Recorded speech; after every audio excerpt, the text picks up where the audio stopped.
नमस्कार। कथा मंथन में आप सबका स्वागत है। कथा मंथन में आज आईएससी पाठ्यक्रम के अंतर्गत आने वाली पुस्तक काव्य मंजरी का द्वितीय पाठ बाल लीला के पद का मंचन करने जा रही हूँ, जिसके लेखक हैं सूरदास। सबसे पहले हम सूरदास जी के बारे में कुछ जान लेते हैं। हिंदी साहित्य के आकाश में सूर्य की तरह चमकने वाले सूरदास हिंदी के वैष्णव कवियों में शिरोमणि माने जाते हैं। सूरदास जी भक्ति कल की सगुन धारा के कृष्ण लीला काव्य धारा के प्रमुख प्रवर्तक हैं। सूरदास जी का जन्म 1478 में आगरा के समीप रुनकता गांव में हुआ था, जिनके जन्म के संबंध में मतभेद भी हैं। और सूरदास जी जन्म से अंधे थे, इसमें भी विद्वानों में मतभेद है, क्योंकि उन्होंने बाल लीला का पद इतने सुंदर ढंग से किया है कि आश्चर्य होता है कि कोई अंधा व्यक्ति भी ऐसा वर्णन कर सकता है।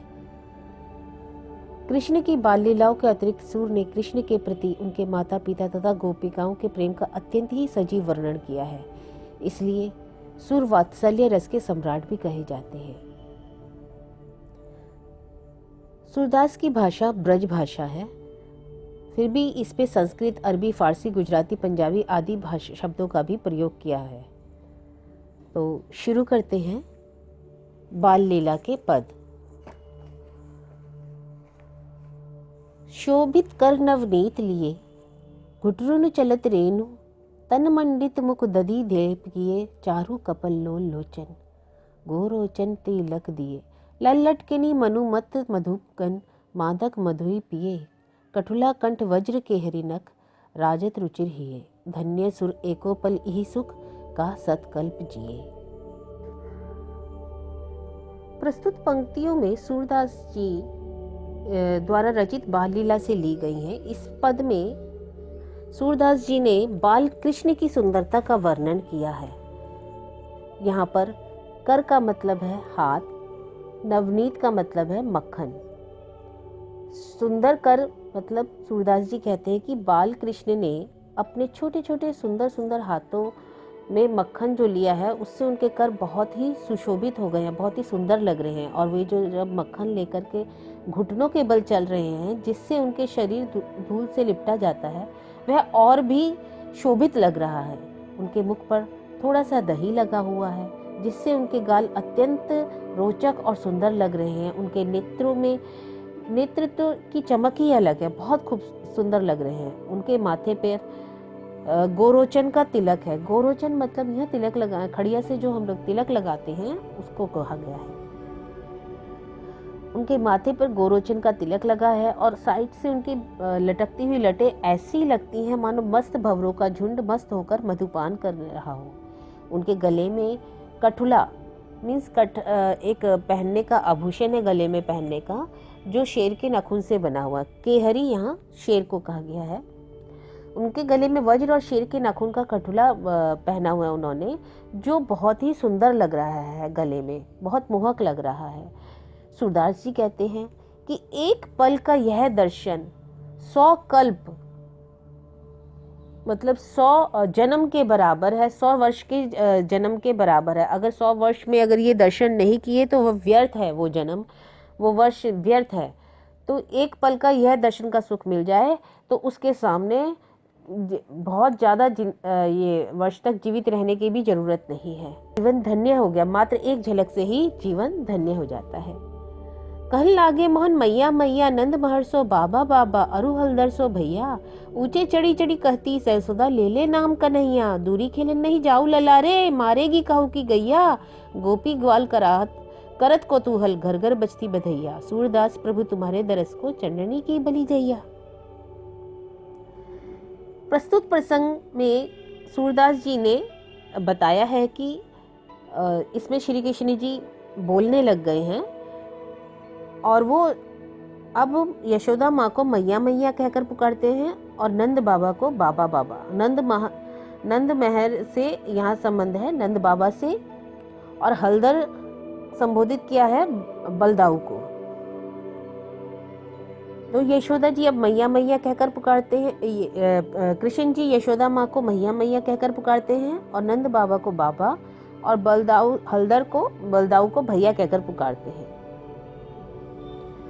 एक ऊंचे स्थान पर चढ़कर यशोदा मैया कन्हैया को बुलाती हैं और कहती हैं कि हे कन्हैया, ज्यादा दूर खेलने मत जाना, किसी की गाय तुझे मारेगी। इस पद में उन्होंने यह भी किया है कि जितने भी गोपाल हैं, गोपी ग्वाले हैं, सब मिलकर खेलते हैं, कौतूहल करते हैं, घर घर में बधाइयों के गीत गाए जाते हैं, सब मिलकर के काम करते हैं। सूरदास जी कहते हैं कि हे प्रभु, इस दर्शन के लिए मैं तुम्हारे चरणों में प्रार्थना करता हूँ, इस दर्शन का मैं अभिलाषण हूँ। अगर ये दर्शन मुझे मिल जाए तो मैं बलिहारी जाऊं। बलि जइया मतलब बलिहारी जाना। मैया मोही दाहू बहुत खिजायो, मोसो कहत मोल को लीनो, तू जसमती कब जायो। कहा करो ई ऋषि के मारे, खेलन हो नहीं जात, पुनी पुनी कहत कौन माता, को है तोरो तात। गोरे नंद जसोगा उड़ी तू कत श्याम शरीर, चुटकी दे दे हसत ग्वाल सब सीखे देत बलबीर।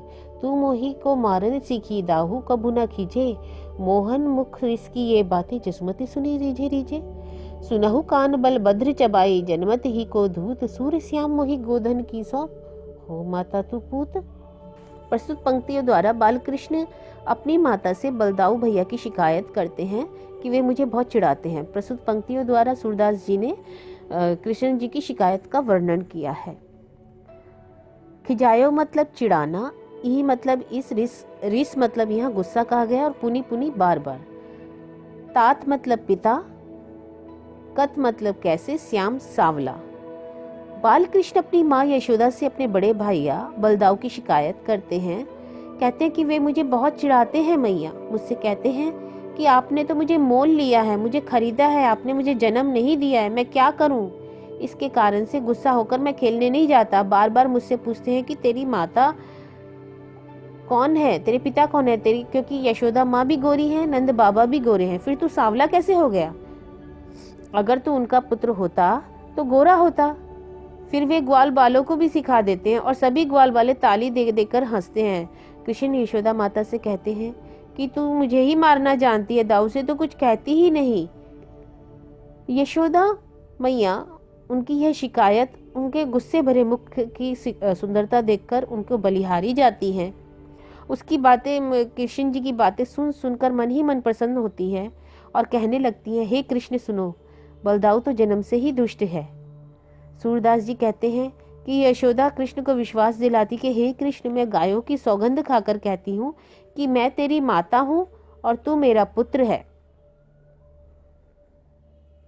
सौ मतलब यहाँ पर सौगंध से है। तो प्रस्तुत पंक्तियों द्वारा हम ये देखते हैं कि सूरदास जी ने कितने ही सुंदर तरीके से कृष्ण की बाल लीलाओं का और कृष्ण की सुंदरता का वर्णन कितने ही मनमोहक ढंग से किया है। प्रस्तुत पंक्तियों का वर्णन, शब्दार्थ और प्रश्न उत्तर आप हमारी वेबसाइट कथामंथन.com से भी प्राप्त कर सकते हैं।